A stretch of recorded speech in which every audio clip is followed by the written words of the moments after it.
Frédéric Doche, bonjour. Vous venez de nous livrer les résultats en avant-première de l'Observatoire international du Performance Manager. Alors, est-ce que vous pouvez nous donner les grandes tendances fortes? Bonjour.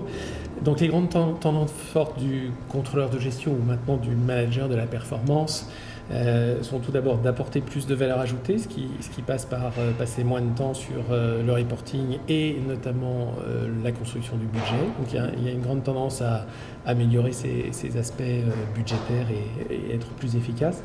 Il y a aussi une accélération des délais de reporting qu'on voit depuis plusieurs années et qui continue à être le cas. Donc automatiser, aller plus vite pour consacrer plus de temps aux actions à valeur ajoutée de type animation avec les opérationnels, business review et les sujets plus en lien direct avec le terrain.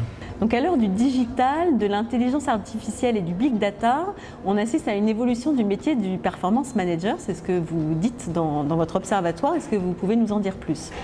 Alors effectivement, il y a une transformation du métier. Puisque pour être au service de plus de valeur ajoutée, il faut savoir utiliser les outils comme des moyens, mais utiliser les outils de pilotage. Savoir aussi utiliser la richesse des données de l'entreprise, donc ce sont tous les projets de big data, de données de volume. Et là, le manager de la performance a un challenge important pour exploiter ces données, pas forcément pour se transformer en data scientist, mais pour faire parler les données au lieu de juste fournir des indicateurs.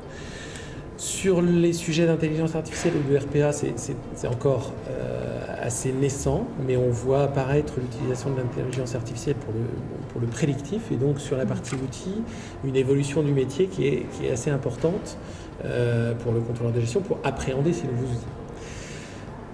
À côté de ça, il n'y a pas que l'évolution des compétences techniques. Le point le plus marquant, c'est l'évolution vers des compétences humaines, donc ce qu'on appelle les soft skills, avec la capacité à des capacités de pédagogie, des capacités d'écoute et d'empathie, des capacités d'accompagnement de la conduite du changement, au service du dialogue avec les opérationnels dont je parlais tout à l'heure.